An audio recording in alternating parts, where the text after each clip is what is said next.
Boa noite a todos. Deixa eu só ver como é que funciona isso aqui, porque eu estou precisando convidar na live. Enquanto isso, a gente vai esperando as pessoas entrarem também. Ei, Júlia. Olá, boa Tá noite. dando para me ouvir? Sim, e a Ah, que mim? bom. Tá dando para ouvir tranquilo. Que bom. Tudo bem? Boa noite. Tudo bem. Demorei para entrar aqui porque eu estava apanhando do Instagram, mas agora deu certo. Sem Eu problema. tô, eu tô virando o tiozão da internet, não tô conseguindo mexer nessas coisas mais não.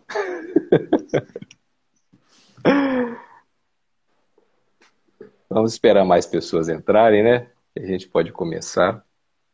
Sim. Deixa eu ajeitar aqui o computador também, que tem umas colinhas aqui, né? Rafaela, quanto tempo? Ó, minha esposa até mandou o coraçãozinho aí já. Só gente Assunto, bonita nessa live. esse assunto promete, né?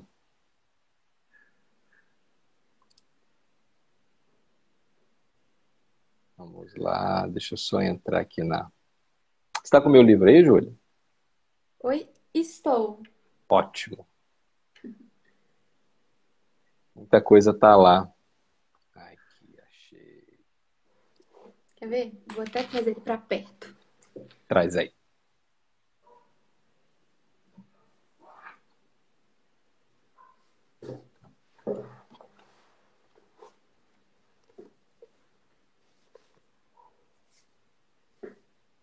Todo mundo entrando aí. Quando você achar que está na hora de começar, a gente pode começar, tá, Júlia? Acho que a gente pode começar, doutor. Você se Uhum. apresenta, eu me apresento e a gente vai Pode se começar. apresentar. As damas primeiro. Pode apresentar.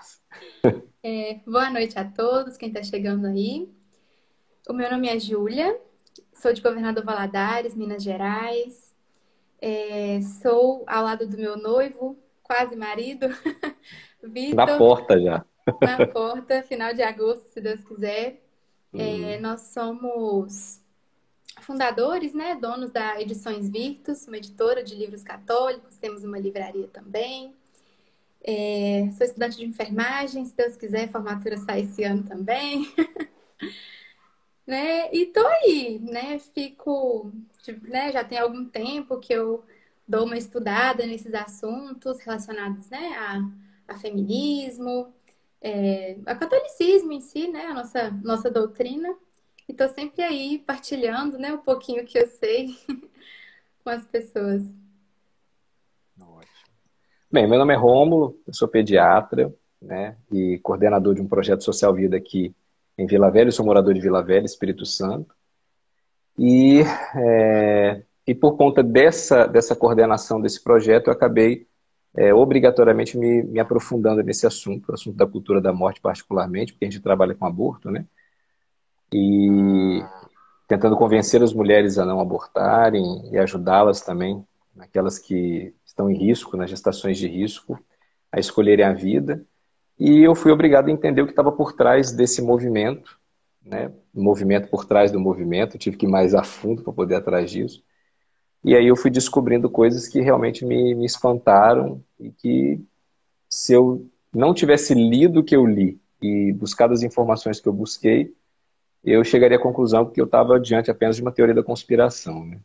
Sou casado, tenho 6 filhos, 3 já estão no céu, mais 3 estão aqui, um por sinal recém-nascido, e por isso eu estou fazendo a live no local que eu não costumo fazer, que é na sala, porque perto do meu quarto não está dando para fazer muita live lá não.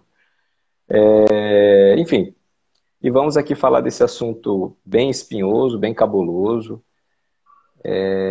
e que, obviamente, eu indico as pessoas, sem fazer um jabá, mas já fazendo, a comprarem o livro, A Cultura da Morte, que eu escrevi, porque boa parte do que eu estudei, esse aí mesmo, esse aí com Não uma pode, capa bem... não pode folhear, porque se Não, folhear não. o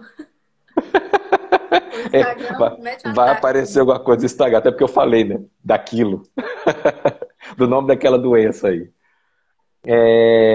E lá eu descrevi bem, peguei resumo de tudo que eu estudei e coloquei lá.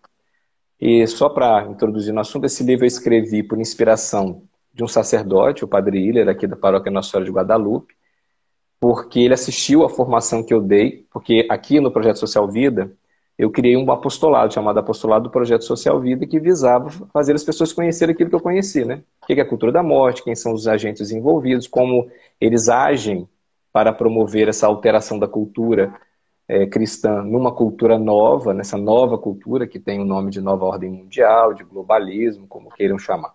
A igreja cunhou o termo cultura da morte, né? E ele ficou impressionado com as coisas que eu falei, principalmente com as referências. Eu vi que você comentou num dos seus stories que chama atenção a referência do livro, e realmente foi um livro com muita referência. Fiz questão de embasar tudo que eu estava ali afirmando. E ele falou, Ótimo Romulo, para os escreve um livro. acadêmicos.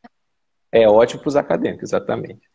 E aí ele falou, Romulo, escreve um livreto, a ideia inicial era isso, um livretinho, apenas para poder guiar as pessoas, para as pessoas conhecerem o que, que era, bem basicamente. Só que a coisa foi tomando corpo, eu fui estudando cada vez mais para poder embasar o livro, e assim, quanto mais você estuda, mais informação chega, e o livro que era para ser um livreto acabou virando um livro de 200 e tantas páginas. Nem tenho certeza disso, mas acho que ficou 200 e tantas páginas, ficou um bocado de página no livro. 285. Quase 300 páginas. E eu fui, assim, com a ajuda do professor Leonardo Penitente, que me ajudou também, o Marcos Lopes, meu amigo, foi até diretor do Santa Anchieta também, o padre Fábio Vanderlei, que me ajudou muito na condução também, e eu fui recebendo ajuda do próprio padre Hiller e de outras pessoas que foram me conduzindo até, enfim, terminar o livro, que recebeu um último capítulo no final do ano passado por conta da pandemia, da doença, que a gente não pode citar o nome, senão vai aparecer uma tarde aqui embaixo. Onde eu tratei um pouco desse assunto também. Então, o livro nasceu disso, e realmente, para quem for ler, eu peço que, antes de ir por preconceito, às vezes, por achar tão absurdo o que vocês estão lendo, julgarem que é apenas uma teoria da conspiração, que vocês procurem as referências bibliográficas e verem de onde eu tirei as informações para vocês entenderem que a coisa é séria, a coisa é bem verdade. Nós estamos sendo feitos de bobos há muitas décadas. Há quase um século nós estamos sendo feitos de bobo. Estão conduzindo a gente a pensar de uma forma, e infelizmente nós estamos, com o passar do tempo, cada vez mais pensando do jeito que eles querem que a gente pense.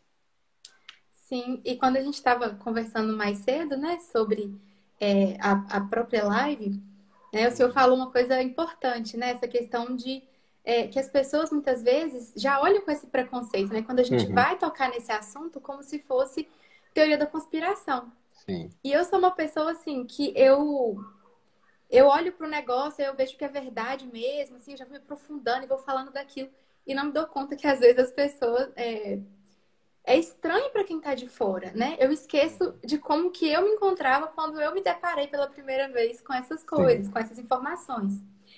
Se não me engano, foi num vídeo do Padre Paulo Ricardo. Não sei se foi uma defesa dele, ele estava na Câmara de alguma coisa, Uhum. né? E aí ele começou a expor, né, como que era Foi no financiado. Congresso. Foi no Congresso. No Falando Congresso. sobre, não sei se era contra algum projeto de aborto ou se Uhum. foi é, por causa da introdução do gênero nas escolas. Sim. Ele começou, ele fez assim, é super breve o vídeo e eu fiquei assim, boquiaberta. Eu que já fui uma feminista assim na minha adolescência, sabe, defendia todas essas coisas. Né, eu repetia essa coisa assim, não, o que importa é ser feliz, o que importa é o amor, né? Mas aí, graças a Deus, né, conheci o catolicismo, né, de fato, e fui aprendendo, e ok, já não concordava mais com aquelas coisas, mas eu não conhecia essa parte que nem diz tanto respeito à religião, né? Essa Sim. questão geopolítica mesmo. E, assim, eu não sou uma grande especialista no assunto, ninguém é especialista em nada aos 22 anos, né? Não. Mas, assim, Nem com sempre 40. que Vai por mim. assim, sempre que eu falo desse assunto, né, eu leio sobre esse assunto, eu fico realmente, assim, aprendo muita coisa nova, né? Tava vendo, inclusive, uns vídeos do Padre Paulo Ricardo de uns 3 anos atrás, falando sobre toda essa estratégia, e a fala dele já tá, assim, super ultrapassada, Sim. né? Eles vão se reinventar, né? Essas grandes fundações, né? O senhor pode explicar melhor o que são e Sim. tal. Como que elas vão se reinventando e como que vai se concretizando aquilo que há 2 anos atrás parecia uma piada, né? Como que há 2 anos atrás eu falei sobre esse assunto aqui no Centro Mater Dei, né? E assim, aí no final da exposição, eu fui explicar o que era a teoria de gênero, né? Sim. Assim, de uma forma bem à la ideólogos de gênero, né? Mostrando de fato o que era. Essa questão da identidade, de ser binário, não binário, essa coisa Uhum. toda aí. E assim, eu ia mostrando pro pessoal e todo mundo ia rachando de rir, porque era tão absurdo, né? Uma novidade mesmo, uma coisa sem pé nem cabeça, assim. E quando a gente se depara agora, 2021, isso está nas escolas tranquilamente. A gente vê vídeo de crianças falando sobre isso, né? Assim, como algo já realmente, né? Essa questão do, como que fala? A linguagem neutra, né? Que Sim. Uhum. inventaram aí. E assim, já tá, as empresas já usam para se comunicar nas redes sociais, né? Como que. Sem ter tido nem consenso, né? É um uso sem consenso. Não há consenso no meio científico, não há consenso no meio acadêmico. Simplesmente alguém definiu, e exatamente isso alguém definiu, e, e após alguém definir, as pessoas foram aceitando por uma imposição financeira. Que poucas pessoas entendem isso, né? Compreendem isso, mas há uma imposição financeira. Mas pode continuar. Não, é isso, essa imposição, né? Porque às vezes a gente pensa que a sociedade está evoluindo, né? O Uhum. que nós que somos leigos assim temos essa impressão, né? De Uhum. que agora tem mais respeito, tem mais tolerância, né? E não seria a troco de tão, né? A troco de quê? Que grandes empresas como lá o Burger King, enfim, várias outras empresas E a estariam. lista é gigantesca. Não, assim, eu tô agora comprando móveis para casa, né? Aí Aham. tá tudo lá, Casas Bahia fora, todo mundo com Quase a todas bandeira do BBB. praticamente todas as redes sociais, praticamente todos os aparelhos de celular, todas as empresas de tecnologia, praticamente toda a mídia, praticamente todas as grades curriculares sofrem algum grau de influência. E dentro da igreja, infelizmente, há uma infiltração muito forte.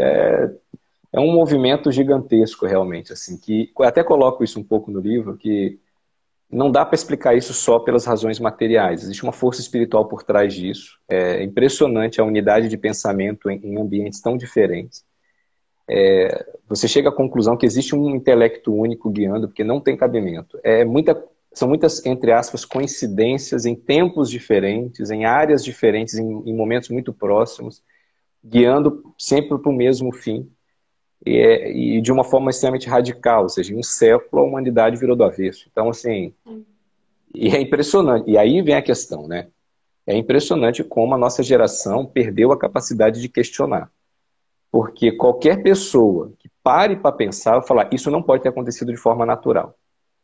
Ah, mas tem internet? Não importa. Não tem como uma mudança tão radical na cultura, que a humanidade nunca viu isso. Uma mudança tão profunda na cultura. A humanidade, desde que ela existe, nunca ocorreu uma mudança tão profunda na cultura, de forma assim tão rápida, que pudesse ser justificada apenas, porque tem internet, porque a circulação envolve. Não. Existe alguma coisa conduzindo fortemente para isso.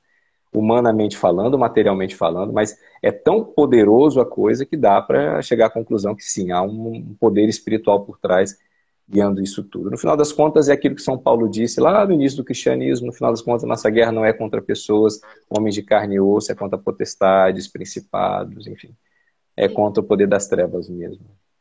E é tão assim antidemocrático, né? A forma Sim. que como tudo isso se dá, né? Porque não é uma coisa bem aceita, Uhum. né? Porque são grandes empresas, Uhum. né, que estão, né, as universidades e tal, propagando essas coisas, né, essas ideologias, sabendo que não são bem aceitas pelas pessoas, Sim. né? Então, a troco Inclusive, de quê que isso elas aí, estão fazendo isso? Tem que ter uma razão. você entrou no ponto-chave. O que faz uma empresa, por exemplo, como a Burger King, que é uma empresa de hambúrguer, falar sobre ideologia de gênero sabendo que boa parte da população é contra. Ou seja, ele fez um ato contra o mercado, né?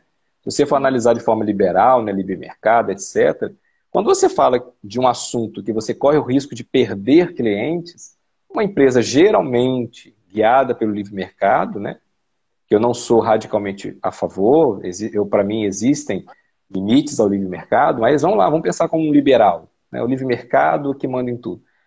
Uma empresa dessa jamais faria uma coisa dessa com risco de perder um nicho de mercado. Então, o que faz o Burger King e tantas outras empresas? Estou citando uma. Existem empresas aí que não tem Havaianas, empresa de chinelo, fazendo a mesma coisa. Boticário, empresa de perfume, cosmético, fazendo a mesma coisa. O que faz uma empresa correr o risco de perder mercado? Essa resposta, e é engraçado como, volto a dizer, a nossa geração perdeu a capacidade de questionar. Nós somos uma geração que, infelizmente, perdemos a capacidade de questionar. A verdade está na nossa cara e a gente não quer enxergar. Você olha para essa realidade, a primeira coisa que pessoa que pare para pensar é assim, mas por quê?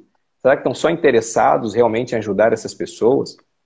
Será que eles são tão bonzinhos assim, a ponto de correr o risco de perder mercado, correr o risco de perder dinheiro para ajudar essas pessoas? Sinceramente, vamos deixar de ser bobo, né? A gente não acredita em tantas filantropias que tem aí com sensações e interesses por trás, não vamos acreditar agora que o Burger King está realmente só interessado nisso.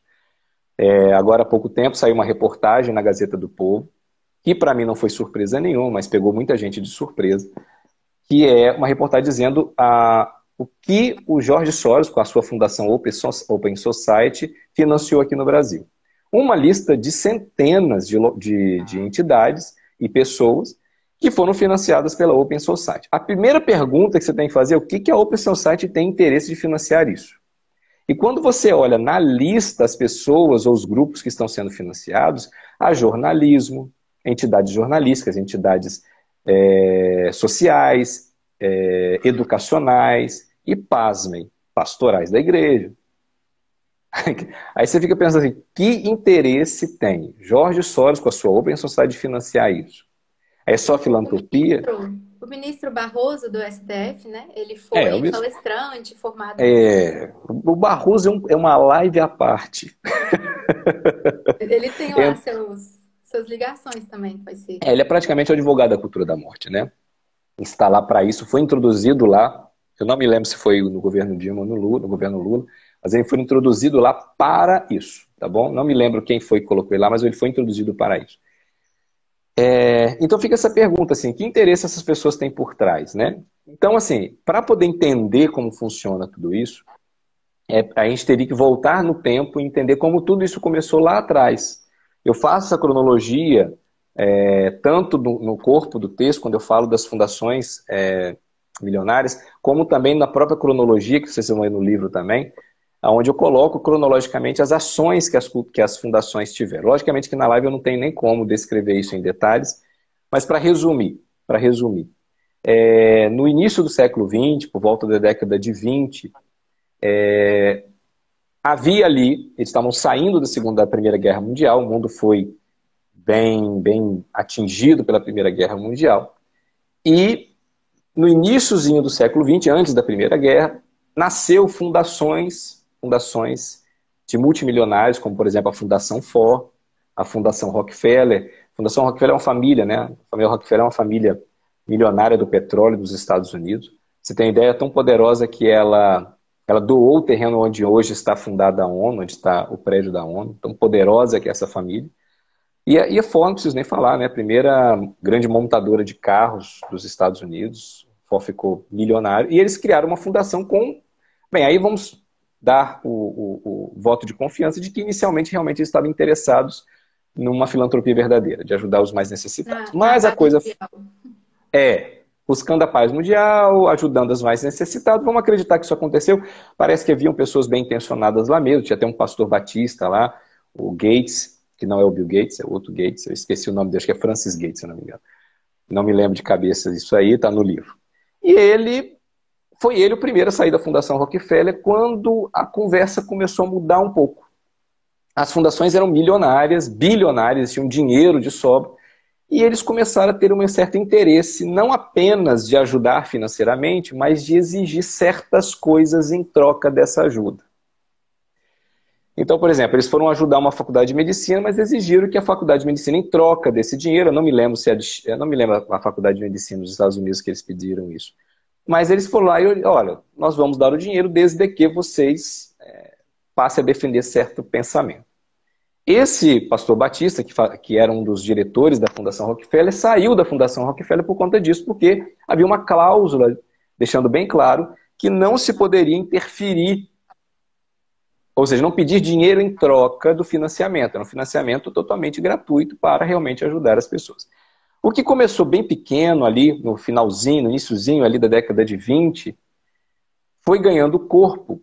E eles começaram a perceber que a paz mundial não seria alcançada apenas com a ajuda aos pobres, mas deveria se mudar a cultura, estou resumindo bem, tá?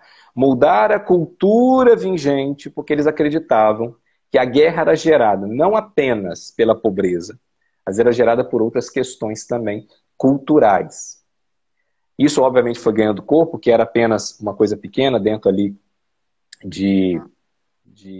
envolvia religião, envolvia relacionamento entre nações, de nação pobre com rico. A coisa foi ganhando também outras dimensões de lutas de classe entre homens e mulheres, o feminismo foi ganhando muito dinheiro por conta disso.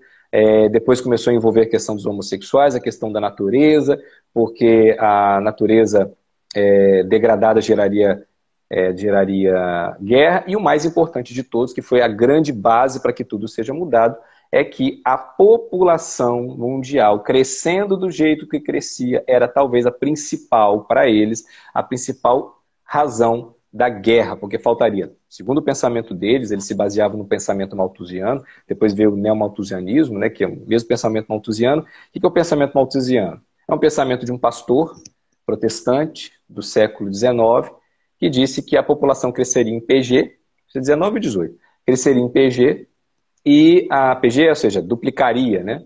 Enquanto os alimentos cresceriam em PA, cresceriam em uma velocidade muito menor. Então chegaria um momento em que haveria um colapso entre o número de pessoas na Terra e os alimentos para essas pessoas. Logicamente o tempo provou que isso é uma mentira, e o neomalthusianismo resolveu ressuscitar essa teoria, mas agregando outras informações juntas, dizendo que a pobreza seria a grande causa da guerra e por aí vai. Então, em suma, as grandes fundações começaram a interferir diretamente na população, reduzindo o número de natalidade, na taxa de natalidade, para que com isso você buscasse diminuir o risco de guerra. O que começou com uma coisa até razoavelmente leve foi ganhando um corpo impressionante, porque tudo aquilo que favorecia uma redução da taxa de natalidade, eles investiram. Então eles investiram no feminismo, porque a mulher, quando ela sai de casa e ingressa no mercado de trabalho, ela inevitavelmente vai reduzir o número de filhos dela. Quando você diz que a mulher precisa se emancipar do homem, como se a mulher fosse escrava do homem anteriormente, aqui, como diz, o feminismo dá uma live extra só para ela também. Mas quando você diz essa mentira, você acaba colocando na mulher aquela coisa assim, o filho me escraviza no homem e me escraviza em casa, então eu não posso ter filho para ser livre, para eu viver minha vida. Então o feminismo é uma arma poderosa na mão dos promotores da cultura da morte, porque ela ataca diretamente algo fundamental para a educação dos filhos, para a formação de uma família sadia. Depois veio a questão do aborto, foi um pouco mais tardio, mas veio a questão do aborto também, porque a ideia de você, se você não consegue simplesmente evitar o filho, se por acaso vier, justifica o assassinato dele dentro do ventre da mulher, amenizando o máximo possível o termo aborto, né? Colocando um termo mais ameno para ficar mais palatável. Então, do início que era descriminalização do aborto, depois começou a se tornar algo mais suave, né? Controle, planejamento familiar, saúde da mulher, que todo mundo hoje fala, e infelizmente, na maioria das vezes, envolve a questão do aborto também. Depois vem a promoção do... Reprodutivo. Hã? Saúde Isso. sexual e reprodutiva. Saúde sexual reprodutiva.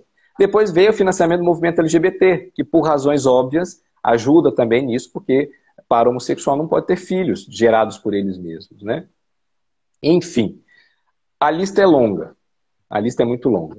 Mas o fato é, essas pessoas investiram muito dinheiro, mas muito dinheiro mesmo, para que pudesse moldar e mudar a cultura até então vigente. Que cultura era essa vigente? A cultura cristã, a cultura católica. A pessoa só fala muito judaico-católica, não acho que esteja errado, mas a bem verdade é que a cultura que está vigente no mundo é católica. Até mesmo nos países de maioria protestante, o que eles têm de cultura formada é aquilo que nasceu dentro do catolicismo, durante ali a Idade Média, né? Especialmente durante a Idade Média, onde a igreja conseguiu atingir o mundo inteiro e criou uma cultura madura, né? Baseada na lei natural e tudo mais.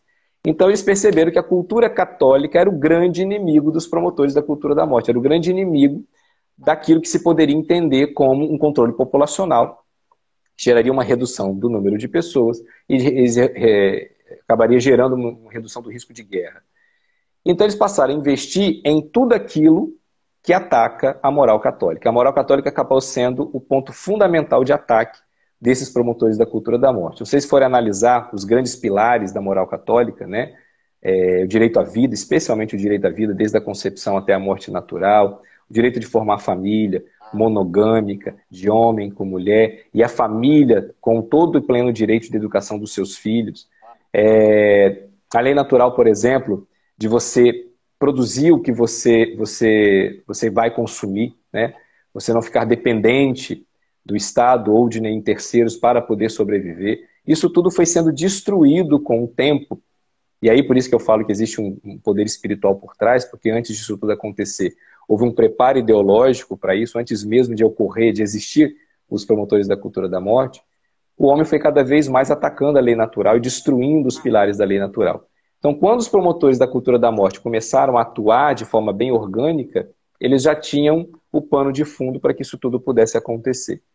E foi injetado muito dinheiro, eles arrumaram uma tática exclusiva para isso, né? De começar produzindo estudos para embasar o que eles iam fazer, eram estudos financiados por eles mesmos, e ninguém questionava essas coisas, não havia muita circulação de informação, era jogado para a mídia recebiam e recebe até hoje bom dinheiro para poder propagar essas ideias. Em resumo, chegou um ponto que, de tanto bater nisso, de tanto em várias frentes diferentes eles atuarem, dando a impressão que as mudanças que estavam acontecendo eram mudanças naturais, o povo, a população, que não recebia uma boa educação, que nem tinha ideia do que estava acontecendo, mesmo em desconforto, começaram a ir aceitando isso de pouco a pouco. Porque, por exemplo, a propaganda do desquite, do divórcio, foi fortíssima naquele período, mesmo com a maioria das pessoas muito desconfortáveis com aquilo. Mas começou a ser algo assim, nossa, eu sou uma pessoa extremamente ruim por ser contra o divórcio. Chegou ao ponto de chegar isso. E nós, e aí uma autocrítica a nós católicos, nós fomos aceitando isso. Como se a gente não pudesse enfrentar esse problema simplesmente dizendo a verdade como ela é. O puro respeito humano. O fato é que esse dragão foi crescendo, foi crescendo, foi crescendo, se tornou enorme e hoje é um gigante que domina tudo. Eu até brinquei com você numa mensagem, né? Que a gente acha que eles já estão com a casa construída, com o telhado pronto, com as paredes todas levantadas, com a casa toda finalizada, e a gente está achando que eles estão só na fundação. Eles simplesmente dominaram tudo. E a maioria das pessoas estão, infelizmente, felizmente acordando, mas infelizmente estão acordando no momento em que já está quase tudo dominado. Onde a guerra será bem ferrenha, será bem difícil, porque o ataque agora, como sempre foi planejado desde o início, mas o ataque pesado agora está sendo contra a família, de forma muito objetiva e de forma, assim, sem trégua. O ataque contra a família agora é sem trégua. Mas pode falar que eu já falei demais. Já anunciado por Nossa Senhora, né? A irmã Lúcia. Que seria Isso aí. a grande batalha, né? A última grande batalha antes do advento do anticristo. Seria a última, né? Relacionada à família.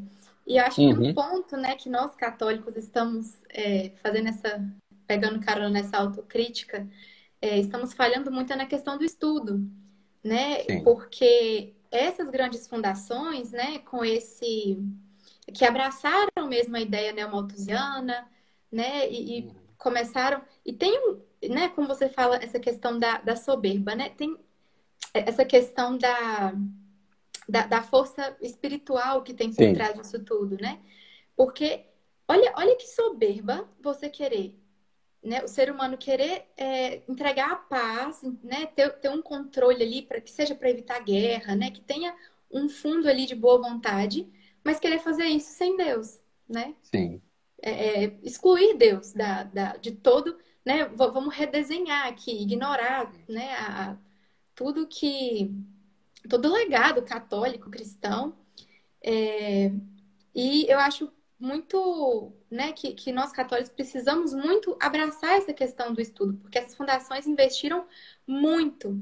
E essa questão do consenso científico, né? De fato, por um lado, há um consenso científico em relação à teoria de gênero, porque eles dominaram as academias do mundo inteiro de tal forma que a ciência, enquanto instituições, né, científicas, Sim. de fato existe um consenso. E a única. E é interessante isso que você falou, né, da Igreja Católica, da lei natural. Por que a igreja ela é tão visada e atacada por esses ideólogos? Porque ela é a única que acredita na lei natural, que acredita que existe certo e errado, né, independente do que está no papel, né? Existe no ser das coisas, né, um- uma série de leis, de Uma verdade coisas, né, absoluta. escritas, Existe de no ser das coisas uma verdades, verdade absoluta, verdades exatamente. divinas, né? Uhum. Então vem essa ideia de que não existe, né, nenhuma verdade. E como que as pessoas abraçaram essa ideia, né? Como foi incutido assim, né, no coração na razão e no coração das crianças, né? A minha geração ela foi toda modelada nesse pensamento, Uhum. toda modelada, né? Os professores, desde. Olha, isso faz quantos anos? Já faz uns 6, 7 anos. Eu lembro de uma professora, eu brigando com a professora de.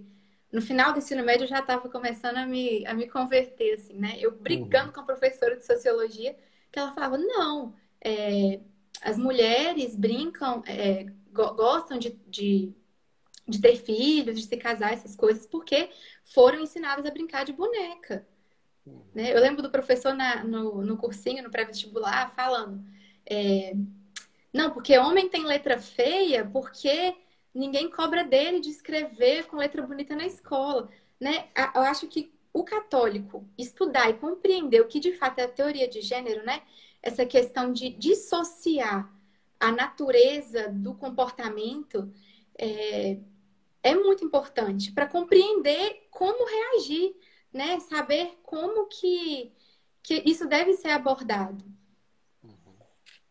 Porque Eu acho os assim. nossos filhos né, estão sendo educados, muitos dos nossos filhos estão sendo educados em escolas onde isso é frisado o tempo todo.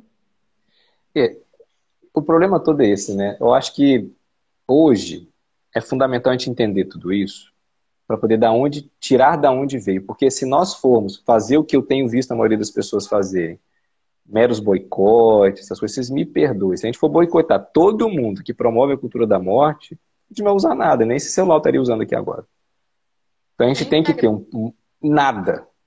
Então a gente tem que ter uma visão. Não estou contra o boicote, até porque se a gente pode atacar de alguma forma, fazer algum prejuízo, a gente deve fazer. Mas isso é muito pequeno, isso é muito pouco. As pessoas precisam entender o que é cultura da morte. Uma teoria de gênero, como você falou, essa ideologia nova e uma das coisas mais absurdas de separar a natureza da realidade. A ideologia de gênero, na verdade, é o seguinte: é subordinar aos próprios sentimentos individual aquilo que você é. Então, se eu acho que eu sou um macaco, eu sou um macaco. Se eu acho que eu sou um cavalo, eu sou um cavalo. Baseado no que você sente. As pessoas hoje são escravas do próprio sentimento. E aí eles querem transformar o sentimento numa verdade. Por isso que é muito interessante agora entender o que as grandes. Vamos assim, voltando para o início da live. O que as grandes fundações ganham com isso? O que esses promotores da cultura da morte ganham com isso? Aí vem um detalhe. É muito variado as vitórias e depende de cada grupo. Por isso que a gente tem uma certa dificuldade de entender como é que essas coisas se dão. Porque o que acontece? Uma grande fundação, ele não está visando simplesmente mudar a cultura para evitar a guerra. O que eles estão querendo fazer, na realidade, é ganhar dinheiro com isso. É tipo uma hegemonia das fundações da qual eles fundaram. Posteridade para a família deles. Mas o movimento LGBT não está nem um pouco interessado nisso. O movimento LGBT, ele quer a liberação dos seus próprios instintos, viver aquilo que eles têm o direito, que querem viver, que eles acham que é o direito deles viver. E transformar em lei aquilo que não está de acordo com a lei natural. As feministas querem Que outra coisa. absurdo. É um É absurdo. iníquo. Iníquo. E absurdo, gera desordem. Tudo que foge à ordem natural leva a desordem. A nossa sociedade é desordenada porque nós não estamos respeitando a ordem natural. O feminismo tem outros interesses. O movimento negro, que visa, em tese, o preconceito, lutar contra o preconceito, contra o negro. Se você for analisar as teses do movimento negro, você vai ficar abismado. Tem coisas ali que não tem nada a ver com o movimento negro. Defesa do aborto, defesa do feminismo, não tem nada a ver uma coisa com a outra. Essas, O essas interesse é pequeninas ONGs, né, que você vai isso aí. entrando nas E no cidades. final das contas, a gente volta ao princípio de tudo. Há uma verdade católica que não tem como negar. Que é a verdade de que o homem é o pecado original. A partir do momento que o homem cometeu aquele pecado original e que ele passou a estar sob influência da concupiscência, ele vai fazer de tudo para viver aquilo que a concupiscência dele manda. E o que ele precisa fazer é anestesiar o seu senso natural, moral, anestesiar o seu senso natural, seu senso moral natural, para poder viver aquilo que o sentimento dele quer viver. A nossa geração é uma geração escrava dos próprios sentimentos. E não tem coisa melhor para anestesiar isso do que você mudar a cultura ao seu redor. Porque aí você tem um monte de gente pensando igual você, escravo igual você, miserável igual você, e isso vai anestesiando seu senso moral. E detalhe, hein? No fundo, algo te incomoda, porque aquilo é contra a sua natureza. Eu não acredito que essas Vai pessoas... quebrando aquele senso, aquela coisa da vergonha, né? Isso aí, da vergonha, do incômodo com aquilo. Porque eu não esqueço uma frase de Papa Bento XVI, quando ele era ainda cardeal, que ele fala que ninguém comete algo contra a ordem natural 100% ignorante. A natureza sempre grita, sempre se incomoda, no mínimo, quando algo lhe fere a natureza. Então ninguém vive... Isso é tão fácil de perceber, porque É, assim, basta a gente olhar para dentro de nós mesmos, né? Para os sim. nossos pecados, Mas eles vão né? dizer o quê? Eles vão dizer, nós crescemos numa cultura católica, isso vai ser assim. Não. Se você pegar as ordens, né? As ordens não, as culturas indígenas, isoladas de tudo, e você vê aquelas ordens indígenas antigas, né? Não sei, ordem não é a palavra correta, mas aqueles tribos indígenas antigas, quando eles matavam seus filhos para os deuses, e você vai pegar as grafuras dos incas, dos maias, você vai ver lá que tinha uma mulher chorando, aquele neném que estava sendo morto. Veja bem, fazia parte da cultura daquele povo. Teoricamente, eles não deveriam estar sofrendo com aquilo. Não Porque era uma sofria, construção cultural cristã? entendeu? Aquilo feria a natureza daquela mãe. Então, assim, é óbvio que nós podemos chegar num grau de degradação tão grande em que nós vamos perder até esse mínimo básico moral. Podemos, isso pode acontecer e já tem muita gente vivendo isso. Mas isso ainda não é na maioria.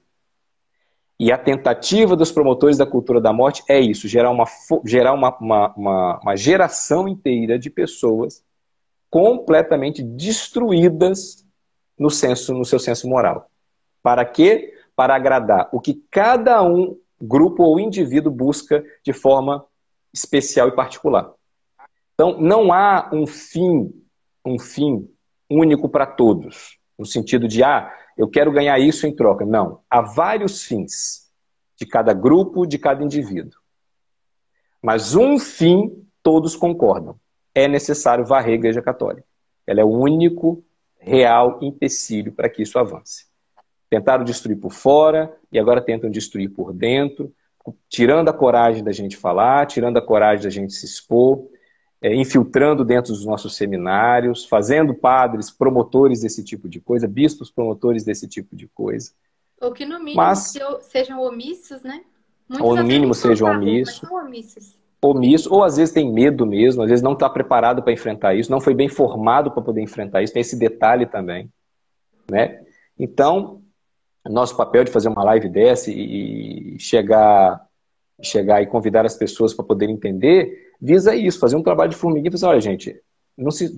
eu não esqueço uma frase que minha cunhada, está até aqui na live, me disse uma vez, é a sensação de que eu fui enganado durante muito tempo. É essa sensação que a gente tem quando a gente descobre a verdade. Meu Deus, eu fui feito de besta por um monte de professor, por um monte de amigo, pela mídia, por novelas, eu fui feito de bobo.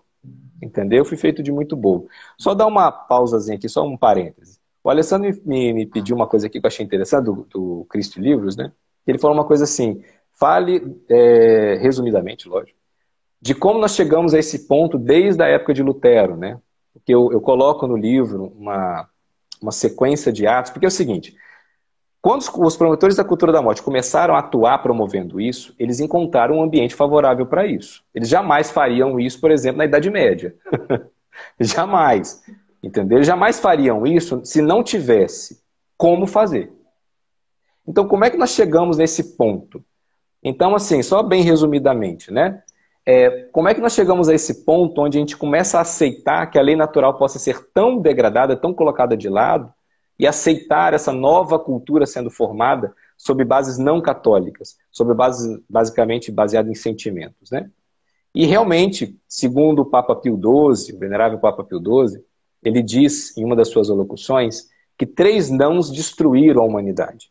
Destruíram aquilo que sustentava a humanidade. O não à igreja. Esse não à igreja foi feito por Lutero, porque antes havia um povo que se subordinava à verdade defendida pela igreja. Então, a igreja era, de fato, como diz São Paulo, coluna e sustentáculo da verdade. Então, as pessoas, para construírem seus pensamentos, suas teorias, tinham como fundamento a verdade católica. Seja ela moral, seja ela teológica. Né? Lutero questionou isso. E criou uma geração que já não tinha mais na Igreja Católica esse fundamento. Agora o fundamento era o que estava nas Sagradas Escrituras, conforme a interpretação individual de cada um. Então ele tira a verdade, sendo sustentada pela Igreja, nos seus, naquela época, 1500 anos, sustentada por todos os doutores da Igreja, pelo magistério da Igreja, e coloca a verdade subordinada à Bíblia, mas por interpretação individual. Condicionado Entendeu? de cada um. E olha o movimento. Você tira da igreja e coloca o poder aonde? No indivíduo. Entendeu? Que dali em diante, vamos dizer assim, o pau vai comer. Porque na hora que você bota para o indivíduo escravo dos seus sentimentos, com toda a concupiscência, ele vai tentar definir e interpretar a verdade para poder se beneficiar daquilo. Então, o não à igreja foi o primeiro. Depois do não à igreja veio o não a Cristo, da época do iluminismo, do naturalismo maçônico, que teve como grande ápice a Revolução Francesa. Agora, eu ainda creio em Deus, mas Cristo não é o modelo do qual eu devo me guiar. O modelo é um Deus meio genérico, como diz os maçons, arquiteto, né? Arquiteto do mundo, da criação e tal. Aí você tira de Cristo. Deus ainda continua existindo, tem um certo filtro ali para os males que iriam acontecer, mas Cristo já não era mais o modelo perfeito da qual o homem deveria se subordinar. E por último veio o não a Deus, que é o não de Marx, né? O não do marxismo, onde ele diz que Deus não existe e tudo é matéria, tudo é tempo, e que a história não é conduzida numa ordem superior, mas ela é conduzida numa luta dialética de classes na história, e que esse movimento de luta fazia o movimento andar. Né? Então foi assim, mais ou menos, que veio o não de Marx.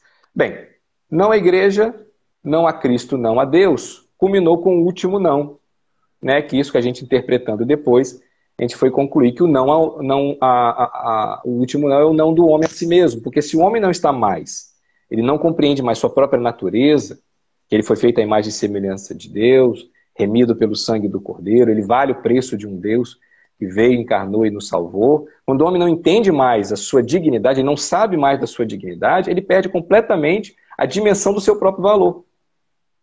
E ele passa a não mais ser guiado por uma ordem superior, ele passa a ser guiado por uma ordem inferior, que é o seu próprio sentimento.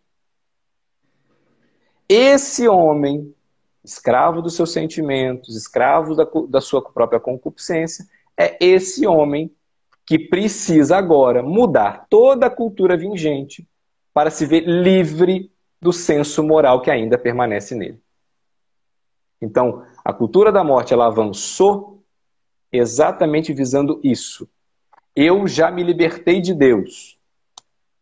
Agora eu preciso me libertar da minha própria consciência. E para eu me libertar da própria consciência, como eu não consigo me libertar internamente, eu vou mudar tudo para fora, para que do lado de fora eu anestesie minha consciência moral e possa fazer aquilo que eu quero fazer, independente se aquilo é certo ou errado. Mudando totalmente a ordem do certo e errado a seu bel prazer, ao meu prazer de cada um. Né? E aí, para isso, é necessário mudar tudo. Mudar a ordem política, mudar a ordem econômica, mudar a ordem social, mudar a ordem cultural. Então, nós chegamos nesse ponto, seguindo essa sequência aí, nós estamos chegando nesse absurdo, que o último não, a ideologia de gênero, talvez é o maior exemplo desse último não, né? Não assim mesmo. Sim, e essa de certa forma, também favorece né, esses grandes poderosos, né, para as pessoas com a consciência, então, já anestesiada, fiquem mais suscetíveis, né? Muito A mais. gente viu, assim, eu não quero entrar, né, me aprofundar muito né, nesse tema, mas é o que a gente observou nesse último ano, né? No início, conforme a tragédia ia acontecendo, não é nada demais. A mídia dizia, né? Não é nada demais, tá tudo bem, não tem nada acontecendo. E as pessoas, não, ok, realmente não tem nada acontecendo. Depois o mundo tá acabando, aí todo mundo, ai meu Deus, o mundo tá acabando, né? E assim, usa tal coisa, não usa, toma tal coisa, não toma, né? E conforme assim vai falando, né, a mídia financiada por esses, né, por esses interesses, vai falando e as pessoas sem essa capacidade, né, de questionar, de pensar por si próprias, inclusive a pretexto de ter um senso crítico. Né? Isso me impressiona muito, assim, que geralmente a pessoa que mais fala de senso crítico, que você não pode ter esse pensamento, você tem que ter a mente aberta, é a pessoa que mais se deixa conduzir por esse discurso, né, que leva toda a massa. Eu acho isso muito O impressionante. senso crítico que eles tanto falam, na realidade, o que acontece? Como eu disse, a gente tem quando a gente tem o poder de decidir certo e errado, pela nossa própria inclinação para o mal, gerado pelo pecado original em nós, essa marca do pecado original em nós, a gente tende vamos dizer assim, a manipular as coisas para tentar justificar aquilo que o meu sentimento quer. A verdade é essa. Não amo mais minha esposa, vou me separar.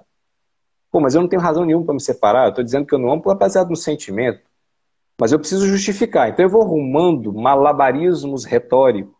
Porque é isso, essas pessoas de senso crítico que falam, na verdade fazem malabarismo retórico. Quando você vai pegar o conteúdo do que eles falam, é um lixo completo. Não dá nem para aproveitar nem 10% daquilo. Ainda mais hoje.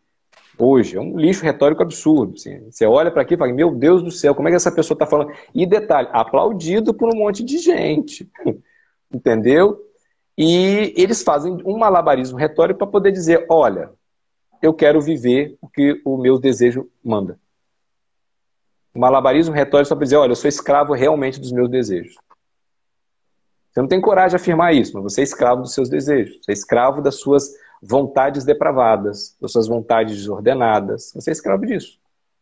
É um bobo escravo, entendeu? Mas com ar de intelectual, com ar de retórica, pura retórica, mas um ar de intelectual. Esses dias eu estava assistindo um vídeo que me chamou a atenção, a gente estava falando de... pode falar, pode falar. Não, pode continuar. Eu estava vendo esses dias assim, como é que as pessoas não têm consciência do que está acontecendo, né? Estava assistindo uns vídeos aleatórios no YouTube, tem dois amigos que fazem vídeos onde eles falam, analisam filme, analisam série, assim, bem aleatório mesmo, de cultura pop e tal. E eles têm 1 milhão e poucos inscritos, 1.400.000, quase 1,5 milhão de inscritos na página de YouTube deles. E eles foram numa desses podcasts, que agora está na moda, né? Eles foram no podcast e fizeram entrevista lá. E aí tem aqueles cortes do podcast, onde eles pegam uma partezinha da entrevista e colocam lá. Aí me chamou a atenção que aqueles 2 amigos que costumavam falar de filme, que eu já tinha visto algumas vezes, quando eu procurava entender alguns filmes, eles estavam falando de que eles receberam uma proposta financeira para poder falar sobre diversidade, e eles negaram. Eu achei aquilo interessante, falei, olha, vou ver o que eles vão falar aí. Um vídeo de mais ou menos 10 minutos, 12 minutos. Eles vão dizendo que eles tinham um sonho de receber o patrocínio de uma dessas patrocinadoras aí no campo cultural, eles não citaram o nome, e ele recebeu ligação dessa financiadora. E quando eles começaram a conversar, era um filme e uma série que eles deveriam analisar dentro da página deles, mas a pessoa responsável condicionou aquilo seguinte, ó, vocês podem até falar mal, falar que não tá bom o filme, não tá bom a série, sem problema nenhum, desde que você elogie 6 pontos. Se vocês elogiarem os 6 pontos aqui, a gente entrega o valor sem grandes problemas, assim, a gente financia. Quando eles foram olhar, eram 6 coisas que ocupariam quase o filme todo, e eles não concordaram. Palavra da própria pessoa. Mais importante do que essas coisas secundárias é o roteiro do filme. Detalhe, eles eram favoráveis às pautas, tá? E dentro das pautas envolvia feminismo, diversidade, heterogeneidade de grupo, etc. Ou seja, eles não foram nem entrando em detalhes, mas provavelmente movimento LGBT, feminismo, empoderamento da mulher, etc, etc, etc. E eles falaram assim, poxa, eu não vou elogiar um filme só por conta disso. Eles falando, eu sou favorável a essas bandeiras, mas é secundário. Eu vou primeiro, se o filme for ruim, eu vou dizer que é ruim, ponto, não vou ficar elogiando esses detalhes. Eles não receberam dinheiro. Para surpresa deles, não minha, eles encontraram aqueles mesmos 6 pontos, exatamente como eles tinham pedido, em outros vários sites de cultura pop que faziam análise de filmes e séries. E eles ficaram impressionados com aquilo, falaram assim, gente, é a mesma coisa que me pediram essas pessoas falarem, então eles receberam o dinheiro. Ou seja, eles não entenderam que por trás há um financiamento disso tudo. E é uma coisa massiva, é muito dinheiro que está por trás disso tudo, porque olha bem, uma páginazinha dessa de YouTube, se você pagar qualquer 5 mil para ele, 10 mil, 50 mil, para ele é ótimo. 50 mil com Jorge Soros não é nada.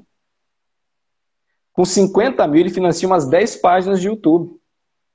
Entendeu? Com 100 mil eles financiam uma porrada de páginas de YouTube, sites de cultura pop. Não precisa muito para você ter uma rede de formadores de opinião batendo na mesma tecla, dizendo aquilo que você quer que diga. Veja como é muito racional. Veja como é muito lógico. Não dá para você crer que isso aí é só uma teoria da conspiração. Isso é uma coisa óbvia, isso vai acontecer e acontece assim mesmo. E aí quando você pega aquela lista do Jorge Soros, você vai entender o porquê disso. Ou seja, aquilo ali não é teoria da conspiração. É muito fácil. É muito fácil. Você for mudar a cultura de um local. Isso. Batendo naquela tecla o tempo inteiro, até fazer as outras pessoas fazerem, nossa, é tanta gente falando isso que eu que acho que eu sou idiota, é eu que não sei de nada aí. Essas pessoas sabem muito mais, que olha lá, fulano, ciclano, beltrano, pô, olha que monte de gente importante, um monte de gente com cargo alto, olha esse daí, um cientista de renome, igual, eu acho muito interessante esse meio dessa pandemia toda. Nossa, mas olha, o cientista fulano de tal falou aquilo tudo, e crê numa fé religiosa, olha que coisa mais estúpida. As pessoas creem numa fé religiosa nessas pessoas. E não se perguntam, mas será que também não há um interesse por trás? Não há algum interesse nisso? Porque eu sou a favor do seguinte, dentro da ciência, a ciência não é objeto de fé. Se a ciência não é objeto de fé, ela tem que me provar o que ela está afirmando. Ponto. Ela tem que me provar por A mais B o que ela está afirmando. Se medicamento tal funciona, ela vai me provar se o medicamento funciona ou não. Se vacina tal realmente funciona, ela tem que me provar. Eu não vou acreditar na vacina simplesmente porque tem que acreditar na vacina. Não é assim. Ele precisa me Ninguém tem que provar. acreditar na vacina. Exatamente. A vacina não é Deus, ela não é objeto de fé. Vacina não é objeto de fé. Vocês que estão me ouvindo aí, isso não é negacionismo. Vacina não é objeto de fé. Medicamento não é objeto de fé. E aqui uma crítica para os dois lados da guerra aí, né? Se é que vocês me entendem. Vacina não é objeto de fé. Remédio não é objeto de fé. Nem para um lado, nem para o outro. Nem Nem para para um você lado, nem para o acreditar ou outro. desacreditar. Não, eu não sou contra nenhum dos dois lados. Agora, eu só acho o seguinte: tem que provar. Não é objeto de fé. Eu não vou crer só porque me disseram. Você tem que mostrar em estudos. E nós sabemos que vacinas precisam de 4 fases de teste para que a gente confirme realmente os resultados. E hoje se crê com uma fé religiosa depois de 3 fases. Numa fé, repito, religiosa, com ar de que quem questiona é um negacionista. Antes que me fale alguma coisa, eu vacinei. Eu não estou sendo contra, não. Só estou dizendo o seguinte: eu não creio com verdade de fé. Verdade de fé eu creio na igreja. Agora, na vacina e qualquer algo científico, eu não creio com verdade de fé. Eu não creio no estudo só porque ele saiu. Eu preciso ler o estudo. E se a pessoa cometeu erro com vieses graves lá? Hoje é assim, sai um estudo, já coloca lá, estudo fulano de tal. Isso não me diz nada se eu não ler o estudo. Se eu realmente não ver que não há conflito de interesse, que não há vieses graves que conduzem ao resultado, como foram feitos pelos promotores da cultura da morte lá na década de 50. Quando eles E pegaram, olha olha aqui. bem, só para Não, finalizar, pode concluir o. eles pegaram grandes cientistas de renome da época, esses promotores, Fundação Rockefeller, Fundação Ford, pegaram grandes fundações, grandes cientistas de renome daquela época, juntou todo mundo e solicitou que eles fizessem vários e vários estudos que no final desse o resultado que eles queriam. O que aconteceu com o meio científico da época? Acreditou. E eles foram orientados a acreditar. Os estudos eram falsos. Na prática, eram falsos. Eram conclusões falsas. Mas acreditou. A própria liberação do anticoncepcional foi feita dessa forma. Todo mundo hoje, quase todas as mulheres, infelizmente, usa esse maldito remédio. E Mas nessa ele foi questão, colocado no mercado assim. Pode só, falar. só fazendo um link, nessa questão dos estudos populacionais que aconteceram naquela época, foi impressionante, tá? Nesse livro aqui do Marlon, né, o Precisamos Falar sobre Aborto, Mitos e Verdades, Uhum. fala, né, da facilidade com que um certo estudo, não sei agora de cor o nome do rapaz, que Uhum. autor do estudo, ele conseguiu transformar um estudo de população de mariposas em população humana. É, é muito Não, louco isso. Entendeu? absurdo. E essa questão do financiamento, né, das academias está tão próximo de nós. Aqui na nossa cidade, Governador Valadares, 300 mil habitantes. É uma cidade Uhum. pequena, Sim. né? Tem uma universidade federal aqui, na verdade, campus de Juiz de Fora, né? Que é a cidade maior. E aqui a universidade conseguiu promover um evento sobre gênero há alguns anos atrás. Eu acho que esse evento até teve outras edições, com cobertura da mídia e tudo. Patrocinada, financiada, porque né, o acadêmico monta o Sim. congresso, lá embaixo tá lá no panfletinho Os assim, financiadores. os financiadores, né? Geralmente quem paga como é que fala? O coffee break Aham, e sim. afins. Enfim, e tava lá que a ONU, eu não lembro se era, tem uma, não era Unesco, outra, Sim. os demais órgãos, né, da ONU, lá patrocinando, olha só, um evento aqui em Minas Gerais, Governador Valadares, aqui, ó, Tentáculos são nossa, gigantescos. para Os alguns tentáculos é são uma gigantescos. nossa. Pois é, e assim, eu fiquei surpresa. Falei, olha só, aquilo que eu escutei o Padre Paulo Ricardo falando, né, que parecia tão distante, Ó, o né, Vitor que falou NAIDS. isso, né, isso que o UNAIDS. senhor fala aqui no livro da Cultura da Morte, tá aqui perto de nós. Aí a gente começa a ter essa sensibilidade de perceber. Algum tempo atrás, o Bernardo Kister falou num dos vídeos dele que, já faz uns anos, que um dos próximos passos, né, dados por essas fundações né, e toda essa agenda seria nas empresas, no sentido de contratação de funcionários que tivessem algo a ver, que favorecessem de alguma forma a propagação da agenda. E Sim. hoje tem essas lojas grandes como fala, de Departamento. roupa, né? Tipo, oi? Departamento. Isso, de Loja de departamento. departamento. Você já começa a perceber, né, como que vai se dando assim tão próximo de nós e a gente, né, vai sendo cercado mesmo. Sim. Eles dominaram realmente tudo, como eu costumo dizer. A guerra contra isso vai ser uma guerra que a gente vai precisar da graça divina. E aí, para ter a graça divina, é necessário também que a gente esteja em dia com a nossa vida própria espiritual. Só que nós estamos na geração humana de maior degradação espiritual e moral da história da humanidade. Eu não tenho dúvida nenhuma disso que eu estou falando. Posso estar até exagerando, mas eu não acho que tenha uma geração, pelo menos pós-cristã, que tenha tido uma degradação, esteja num nível de degradação moral e espiritual como a nossa. É uma geração realmente de gente zumbi. Sabe aquela Pagão. coisa do The Walking Dead? The Walking Dead é isso, nós somos uma geração de zumbi. Como diz Papa Bento XVI, ela era neopagã, né? E eu acho que nós católicos, ainda muitos e a maioria, não entendeu isso. Seja para aqueles que já entenderam o problema e estão lutando contra o problema, acham, num saudosismo da era em que a Igreja Católica dominava a cultura, acha que basta sair gritando por aí, enfiando a espada no pescoço das pessoas, vai funcionar. Não vai. Não vai. Não adianta ser cruzada de internet. O cruzado de internet hoje não consegue chegar a esses corações tão destruído moral e intelectual, né? Intelectual e espiritual, né? Melhor dizendo. E o respeito humano total de aceitar que é a si mesmo e acabou, também não vai chegar aos corações de ninguém.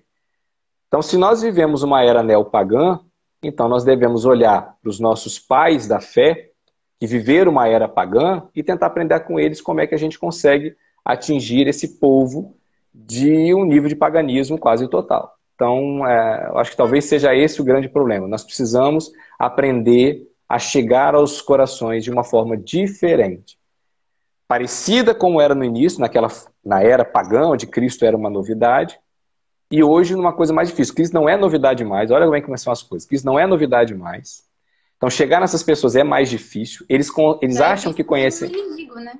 Exatamente. Eles acham que Cristo, na realidade, o que eles creem de Cristo, é uma caricatura de Cristo. Então, vou falar uma coisa que o padre Paulo Ricardo bate na tecla até dizer chega. Porque ele critica tradicionalistas, critica os progressistas, já tudo para tudo no mesmo balaio. Por quê? Você só consegue chegar aos corações do homem moderno com uma vida de santidade verdadeira. Você transbordando amor. Porque vida de santidade não é simplesmente cumprir preceito, não é isso. Vida de santidade é uma vida que transborda amor. As pessoas veem o amor encarnado em você. Olha, Santa Madre Teresa de Calcutá converteu populações... Lembrando, hein, Santa Madre Teresa de Calcutá estava na Índia, hein? Converteu uma renca sem fazer grandes retóricas intelectuais e teológicas. Ela simplesmente amou, e amou até doer na carne. E amando até doer na carne, ela foi radicalmente fiel à igreja. Radicalmente fiel à igreja. Ela não tinha respeito humano, mas ela amava aqueles. E ela deixava bem claro que o que ela fazia era para um outro Cristo. Ela via o Cristo naquelas pessoas. E foi assim que ela foi convertendo num ambiente pagão. E muitos hoje já acham que fazendo posts polêmicos na internet, cutucando Deus e o mundo, vai conseguir converter. Não vai. Você vai afastar o coração e vai dizer no final, foram eles que não quiseram ouvir. Não, você bateu de frente com eles, quis incomodar de um jeito que não tinha caridade. Tinha sim, talvez um zelo pela verdade, eu não estou aqui questionando isso, mas não tinha caridade. Você não consegue atrair pessoas sem a caridade. É a caridade que inflama o coração do outro a tentar entender por que você crê no que você está crendo. E eu acho que esse seja o grande segredo da gente, podemos assim dizer, evangelizar a nova geração. Acho que caiu a Júlia caiu, vou esperar ela voltar. Mas só continuando aqui, eu acho que a gente só consegue evangelizar a nova geração essa geração neopagã nossa, vivendo a vida católica, a vida cristã na caridade de verdade, sem perder de vista o que nós estamos buscando. Nós estamos buscando converter os corações a Cristo. E convertidos os corações a Cristo, a gente consegue mudar essa cultura que nós estamos vivendo aqui agora. A Júlia caiu mesmo, tadinha, não voltou ainda não. Não sei se eu espero ela voltar para dar continuidade. Mas enfim.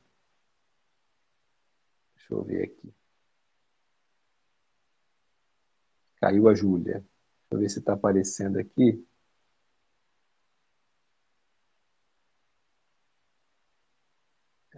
Tá. Eu acho que eu vou botar aqui. Me pedir ajuda aqui. Voltei. Deixa eu ver se vai. Eu sou meio tiozão para mexer com coisa no Instagram. E agora veio. Eu tô falando sozinho. Meu Deus, eu que vou. Não entrei, não. Como é que eu faço pra sair? Como é que eu faço pra sair? Desliga esse celular, deixa eu ser tonto. Entendi. Achei que fosse a Júlia que estava voltando, mas não é não.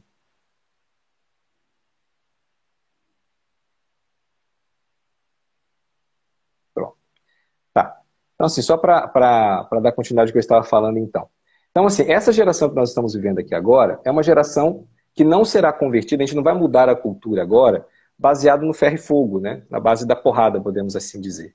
Nós vamos mudar essa cultura vivendo a vida cristã, católica genuína, uma vida de santidade, uma vida de estado, vivendo primeiramente o estado de graça, buscando crescer na fé e na caridade, não olhando o outro como inimigo, olhando o outro como alguém que Deus quer que por nosso meio sejam convertidos ao coração de Cristo. Na realidade, é essa a função de um católico. Nós nos acostumamos, nós católicos, a viver uma geração, né, e vivemos um certo saudosismo dessa época, onde a igreja dominou toda a cultura mundial. Mas hoje nós não vivemos essa realidade, a gente tem que aceitar isso. E aceitando essa realidade, voltarmos à vida apostólica mesmo, de ir atrás dos corações com a nossa vida, não simplesmente com o que a gente fala, mas com o que a gente é. Eu já falei isso muitas vezes em outras lives, né? Uma família, por exemplo, uma família que queira, pelo seu exemplo familiar, converter outras pessoas, não pode ser uma família fechada à vida.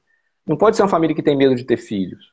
Não pode ser uma família que tem medo de educar os filhos, que tem medo dessa geração. Nossa, vou botar filhos nessa geração tão ruim. Não pode ser uma família dessa aí. Isso demonstra falta de fé. E o pior, isso demonstra muitas vezes um certo egoísmo, de não querer perder certas regalias que os filhos acabam retirando. Né? Eu até fiz um post no meu feed falando um pouquinho sobre isso. Então nós não podemos ser assim. Acho que uma família que quer ser exemplo e luz nesse mundo monte de trevas, precisa ser uma família aberta à vida, que queira viver a vida de santidade com sinceridade, na radicalidade evangélica. Não radicalidade de exigir do outro a radicalidade, mas exigir de si mesmo a radicalidade. Porque hoje o que eu vejo muito na internet é a gente, nós católicos, que estão aí buscando evangelizar, forçando o outro, exigindo do outro uma radicalidade que nem você mesmo está tendo.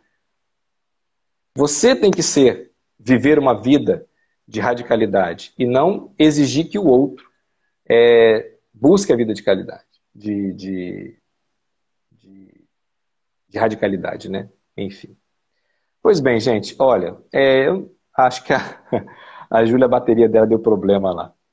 Bem, eu acho que podemos parar por aqui, né? Acho que já falamos muito sobre a questão da cultura da morte, dos financiamentos das grandes fundações. Obviamente é muita informação para uma live que até ficou muito longa, mais de 1 hora. Eu aconselho vocês a comprarem meu livro, sem fazer um jabazinho aqui, mas já fazendo. Comprem meu livro, está muito mais bem detalhado lá, existe uma fonte bibliográfica muito boa para vocês verem da onde eu tirei a informação que eu tirei, para colocar dentro do livro. Você pode encontrar ele na livraria do Centro Anchieta, inclusive na livraria, como é que é o nome que se fala? Livraria digital? Não. Livraria digital, acho que é livraria digital. Vocês podem encontrar esse livro lá, ele vai ter muitas informações sobre essa questão da cultura da morte, tá bom?